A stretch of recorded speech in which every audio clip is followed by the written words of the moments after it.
এবং তিনি উলঙ্গ করে দিচ্ছেন আসলে কারা সাম্প্রদায়িক।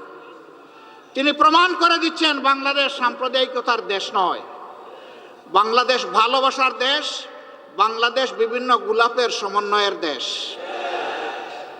এই দেশে সকল ধর্মের বর্ণের সমস্ত মানুষ আমরা মিলেমিশে আছি, কারণ বাংলাদেশ আমাদের সবার।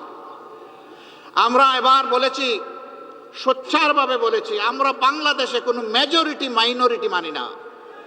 বাংলাদেশে যারাই জন্মগ্রহণ করেছে তারা সকলেই বাংলাদেশের গর্বিত নাগরিক।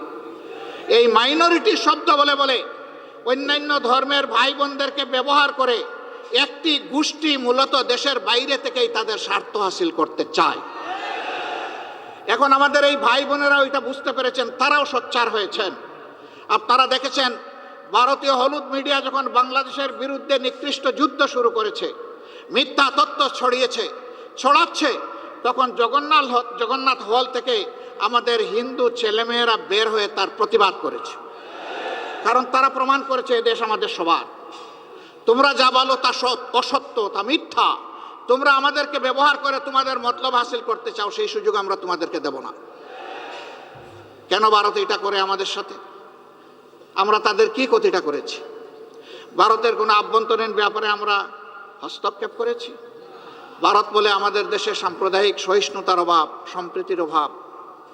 হ্যাঁ, মানুষ দেখতে পাচ্ছে কোন বৎসর কতটা কোন ধর্মের মানুষ ভারতের উগ্র একটি সাম্প্রদায়িক গোষ্ঠীর কাছে নির্মমভাবে নিহত হয়। সারা বিশ্ব তার সাক্ষী। বাংলাদেশে এই ধরনের নিকৃষ্ট ঘটনা ঘটে না। সর্বশেষ একটা চরমপন্থী সংগঠনের হাতে নির্মমভাবে চট্টগ্রামের আদালতে একজন আইনজীবীকে খুন করা হয়েছে। তারা চেয়েছিল এই খুনের মাধ্যমে একটা খুনের হুলি খেলতে। বাংলাদেশের মানুষ তাদের মুখে চুনকালি লেপে দিয়েছে। বাংলাদেশের মানুষ ধৈর্যের পরিচয়, সহিষ্ণুতার পরিচয় দিয়ে বলেছে এ খুনের সাথে যারা জড়িত তাদের বিচার হবে, কিন্তু তাই বলে নির্বিচারে আমরা সবার গায়ে হাত তুলতে চাই না। ভারত কি এমন একটা উদাহরণ দেখাতে পারবে? তাদের দেশের বুকে আছে। আপনারা দেখেছেন গতকাল বিভিন্ন ধর্মের যারা সম্মানিত ব্যক্তিবর্গ তাদেরকে নিয়ে প্রধান উপদেষ্টা একসাথে এক কাতারে দাঁড়িয়ে আওয়াজ তুলেছেন, এদেশ আমাদের সবার, আমরা এখানে কোনো সাম্প্রদায়িক বিভাজন চাই না। আমরা ধন্যবাদ জানাই আমাদের প্রধান উপদেষ্টাকে তার এই মহৎ উদ্যোগ নেওয়ার জন্যে। উদ্যোগ নিয়েছেন, উদ্যোগ নিয়ে থেমে গেলে হবে না, এই যাত্রা আমাদের অব্যাহত রাখতে হবে।